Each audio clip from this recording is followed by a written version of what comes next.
নমস্কাৰ বন্ধু বান্ধৱীসকল, এই মুহূৰ্তত আপোনালোকলৈ লৈ আহিছোঁ এটি গুৰুত্বপূৰ্ণ ভিডিঅ'। অংগনবাড়ী কৰ্মী সহায়িকা মিনি কৰ্মীৰ বাবে গুৰুত্বপূৰ্ণ কিছু তথ্য লৈ আহিছোঁ। বন্ধুসকল, অসম অংগনবাড়ী কৰ্মী সহায়িকাৰ বাবে কিছু গুৰুত্বপূৰ্ণ খবৰ। দুৰ্গা পূজাৰ পিছতে আপোনালোকে পাব নেকি এটা ডাঙৰ ভাল খবৰ। তো কি ভাল খবৰ পাব পাৰে দুৰ্গা পূজাৰ পিছতে, সেই তথ্যখিনি আপোনালোকক এই ভিডিঅ'টোত শ্বেয়াৰ কৰিব যত্ন কৰিছোঁ। বন্ধুসকল, অংগনবাড়ী ৰিলেটেড যিকোনো খবৰ আপোনালোকক নিয়মিতভাৱে প্ৰিপেয়াৰ কৰি দিবলৈ মই যত্ন কৰোঁ, যাৰ বাবে আপোনালোকক অনুৰোধ জনাইছোঁ আপোনালোকে যদি চেনেলটোলৈ নতুন ভৰি ৰাখিছে চেনেলটো ছাবস্ক্ৰাইব কৰি ল'ব। বন্ধুসকল, ভিডিঅ'টো সংক্ৰান্তত আপোনাৰ কি অভিমতখিনি আপুনি কমেণ্ট ছেকশ্যনত ব্যক্ত কৰিব পাৰিব। তো আহক বন্ধুসকল, আমি মূল তথ্যখিনিলৈ আগবাঢ়িছোঁ। অসম অংগনবাড়ী কৰ্মী সহায়িকাৰ বাবে খুব অচিৰে এটি ভাল খবৰ আহিব পাৰে। যদিও সৰ্বভাৰতীয় প্ৰেক্ষাপটত অংগনবাড়ী কৰ্মী সহায়িকাসকলৰ দৰমহা কেন্দ্ৰীয় বাজেটত উত্থাপন নহ'ল, আলোচনা নহ'ল, বাজেটত ধাৰ্য নহ'ল অংগনবাড়ী কৰ্মী সহায়িকাসকলৰ দৰমহা, তথাপিতো অসম অংগনবাড়ী কৰ্মী সহায়িকাৰ বাবে কিছু আশাৰ ৰেঙনি আছে। কিন্তু অসম অংগনবাড়ী কৰ্মী সহায়িকাসকলৰ কাৰণে অসম চৰকাৰে তেওঁলোকৰ দৰমহাকে আদি কৰি কিছু জ্বলন্ত সমস্যা সমাধান কৰাৰ বাবে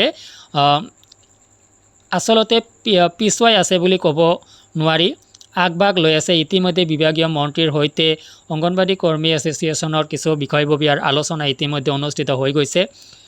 সঞ্চালকালয়ে দিয়া যি প্ৰতিশ্ৰুতি, সেই প্ৰতিশ্ৰুতি অচিৰেই কাৰ্যকৰী হ'ব পাৰে। তো বন্ধুসকল, দৰমহাৰ যি গাঁথনি তাতে ধাৰ্য কৰা হৈছিল, সেই গাঁথনি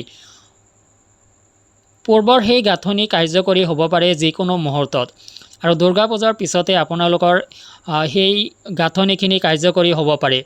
তো বন্ধুসকল, এই খবৰখিনি যদিও আনুষ্ঠানিক নহয়, তথাপিতো কিছু সংখ্যক লোকৰ পৰা জানিব পৰা অনুসৰি, যিহেতু অংগনবাড়ী ৰিলেটেড খবৰবোৰ মই ৰাখিবলগীয়া হয় ভিডিঅ' প্ৰিপেয়াৰ কৰাৰ কাৰণে, যাৰ কাৰণে আপোনালোকক পৰস্পৰে নিৰ্ভৰযোগ্য খবৰ যদিও নহয়, পৰস্পৰে কিছু তথ্যৰ ভিত্তিত আপোনালোকক এই তথ্যখিনি অৱগত কৰোৱা হৈছে যে দুৰ্গা পূজাৰ পিছতে অসম চৰকাৰে অংগনবাড়ী কৰ্মী সহায়িকাসকলৰ কাৰণে এটি ভাল পদক্ষেপ গ্ৰহণ কৰিব পাৰে, য'ত অংগনবাড়ী কৰ্মী সহায়িকাসকলৰ দৰমহাৰ সমস্যাকে ধৰি কেইবাটাও গুৰুত্বপূৰ্ণ সমস্যা সমাধান হোৱাৰ আশা ব্যক্ত কৰা হৈছে যে দুৰ্গা পূজাৰ পিছতে আপোনালোকৰ বাবে এটা ডাঙৰ খবৰ আহিব পাৰে।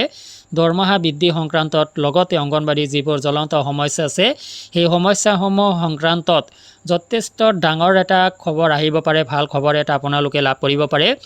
যদিও খবৰখিনি আনুষ্ঠানিক নহয়, তথাপিতো বিশেষ সূত্ৰৰ পৰা পৰস্পৰে জানিব পৰা অনুসৰি পৰস্পৰৰ যি মত, ভিন্ন মতৰ ওপৰত আলোকপাত কৰি এই তথ্যখিনি আপোনালোকক প্ৰিপেয়াৰ কৰি দিয়া হৈছে যে দুৰ্গা পূজাৰ সময়তে আপোনালোকে বিশেষ এটি ভাল খবৰ লাভ কৰিব পাৰে। এই সংক্ৰান্তত আপোনাৰ কি অভিমত? আপোনাৰ হাতত যদি এনে কোনো তথ্য আছে, যদি আপুনি এনেধৰণৰ তথ্য লাভ কৰিছে, ভিডিঅ' কমেণ্ট ছেকশ্যনত আপোনাৰ পৰা জানিব বিচাৰিম। ভিডিঅ'টো শেষ কৰাৰ আগতে আপোনালোকক জনাই ৰাখিছোঁ যে এই খবৰখিনি আনুষ্ঠানিক নহয়। দুৰ্গা পূজাৰ পিছতে আপোনালোকে অংগনবাড়ী কৰ্মী সহায়িকাসকলৰ সমস্যাসমূহ সমাধান হ'ব বুলি চৰকাৰৰ ফালৰ পৰা ঘোষণা কৰা হোৱা নাই, বা আনুষ্ঠানিক কোনো তথ্য নাই। সন্থাৰ ফালৰ পৰা কোনো ধৰণৰ তথ্য এনেকুৱা ৰাজহুৱা কৰা নাই। তো যাৰ কাৰণে আপোনালোকক জনাইছোঁ যে এয়া পৰস্পৰে জানিব পৰা অনুসৰি পৰস্পৰে বিভিন্নজনৰ অভিমতৰ ওপৰত ভিত্তি কৰি ভিডিঅ'টো প্ৰিপেয়াৰ কৰা হৈছে। ইয়াত আনুষ্ঠানিক কোনো তথ্য প্ৰদান কৰা হোৱা নাই। তো ভিডিঅ'টো সংক্ৰান্তত আপোনাৰ কি অভিমত, ভিডিঅ' কমেণ্ট ছেকশ্যনত জনাবলৈ নাপাহৰিব। আজিলৈ এৰিছোঁ, ধন্যবাদ।